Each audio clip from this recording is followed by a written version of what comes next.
Have you ever wondered what healthy manhood looks like?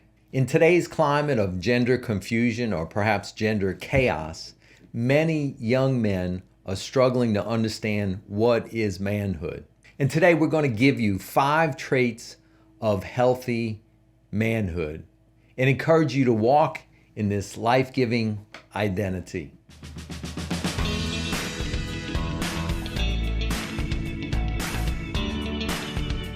Hi, my name is Dean Sunseri. Thank you for joining us on I Have a Voice. I've worked for many years with many young men, and what I noticed, specifically this video is directed towards all men, but specifically those that are in their 20s, who are struggling with the sense of what does manhood look like. And today I'm going to give you 5 traits of healthy manhood. And let's jump into the first one. The first trait of healthy manhood is to be powerfully vulnerable. Powerfully vulnerable. What do I mean by that? Powerfully, or to have power, means to be able to stand up in your strength or stand up in your power while being in service of a good purpose. We're talking about healthy manhood. So my specific thing is that it has to be in service of a good purpose. What does vulnerable mean? Vulnerable means to be connected to your heart, to be aware of your emotional life, to be able to express it while standing in your power. There's been 2 extremes of manhood. One has been the machismo, the man that stands in his power, that uses his power to meet his own selfish ends. We would call that perhaps narcissism. I'm not talking about that power. It's about harnessing your power as a man and using it for a good purpose. That's one extreme. The other extreme is the vulnerable man who is soft, who is so expressive, in touch with their emotions, that has no backbone, that has no strength. What I'm proposing to you today is that the first trait of healthy manhood is to combine those two, to stand in your power while being vulnerable. You put those two together, and that's the first trait of healthy manhood. The second trait of healthy manhood is to be respectfully honorable. Respectfully honorable. Respectfully, what does that mean? It means to have a deep admiration or regard for another's dignity or rights. When I work with our young men, I say that specifically needs to be expressed towards women. That you have to have a deep admiration or regard for her dignity and rights. Sometimes a man will use their influence and power to disrespect women, disrespect their bodies, disrespect their wishes. But mature manhood looks like being respectful of women, being respectful of your peers, respecting the honor and the dignity and rights of your authorities, of your parents. Even when those individuals don't deserve it, you're called to be respectfully honorable. What does honorable mean?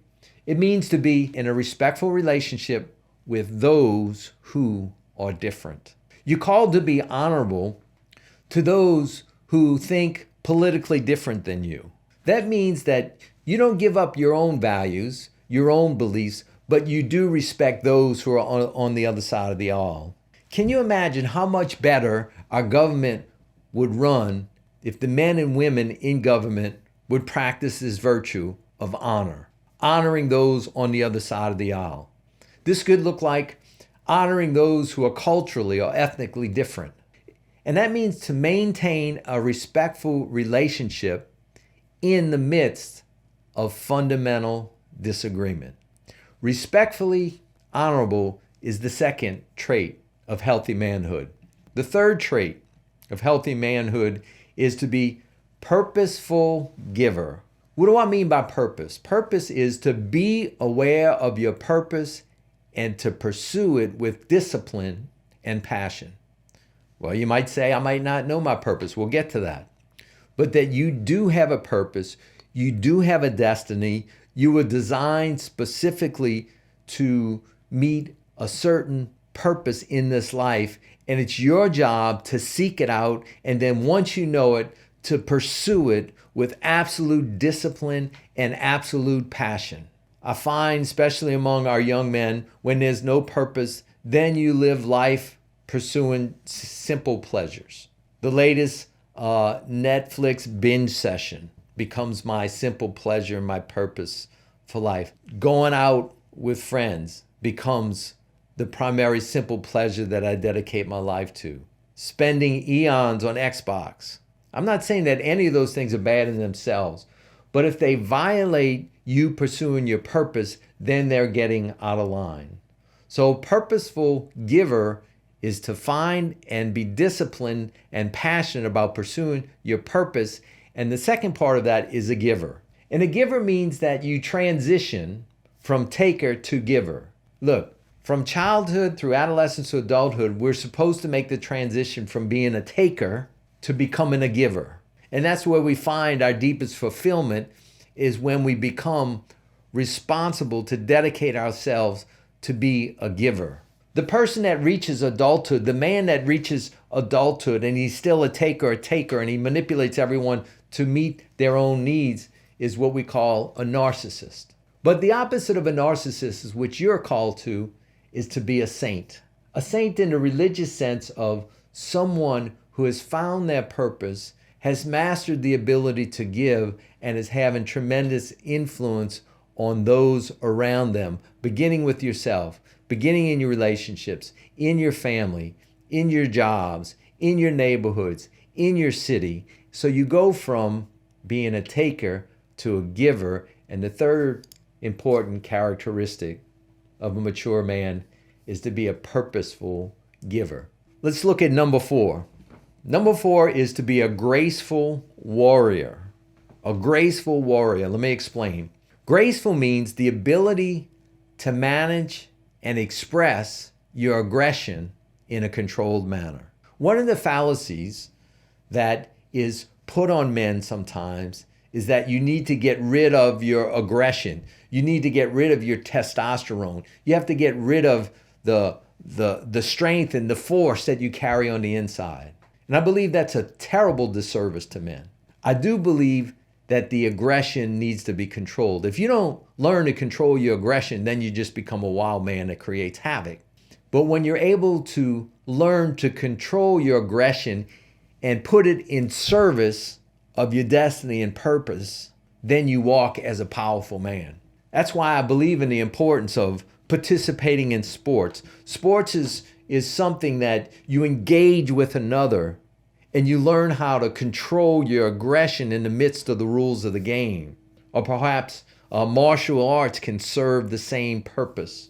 I remember there was a time when we used to have a boxing gym, and with my adolescents, I would work with them, and we would work in the ring, and it was about teaching them to give expression to their aggression, but to teach them in a way that was in a controlled manner.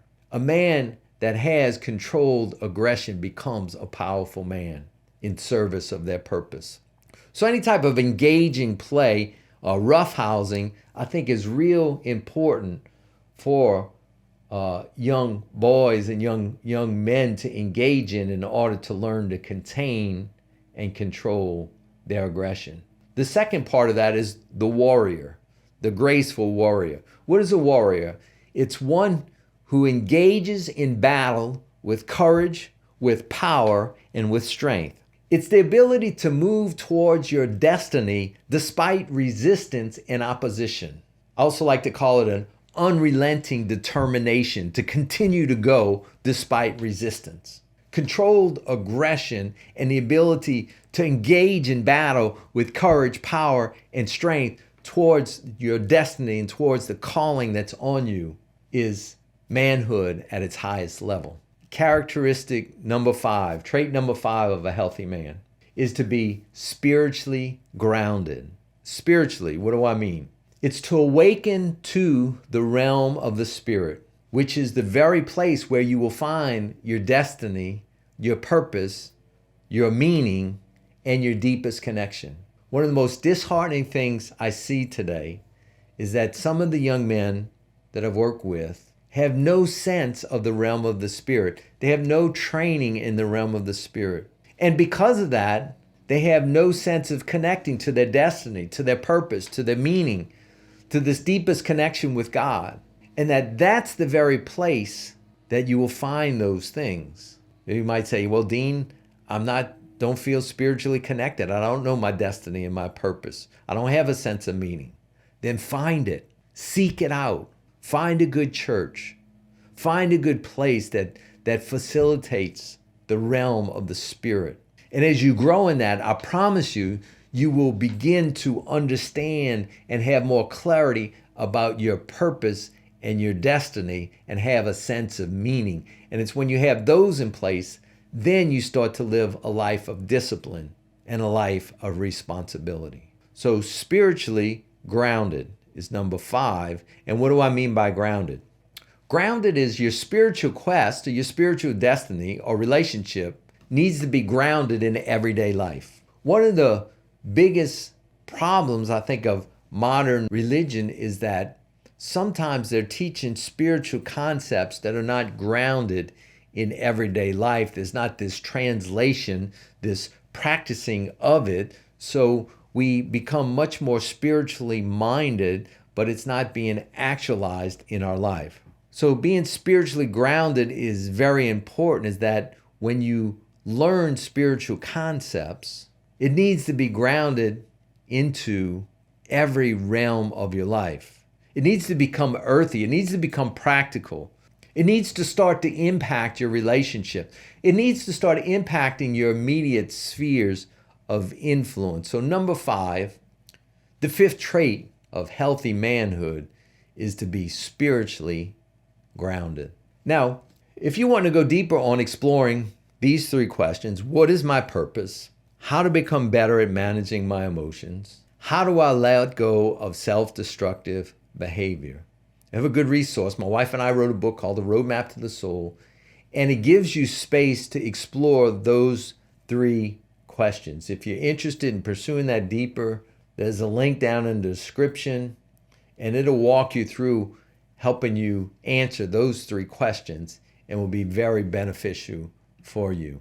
If you're also looking to grow in your emotional intelligence or your ability to manage your emotions better, my wife and I did a video on emotional intelligence, how to more effectively communicate your emotions. So if that's you and you'd like to grow in that area, click on this video right now, and I will see you in the next video.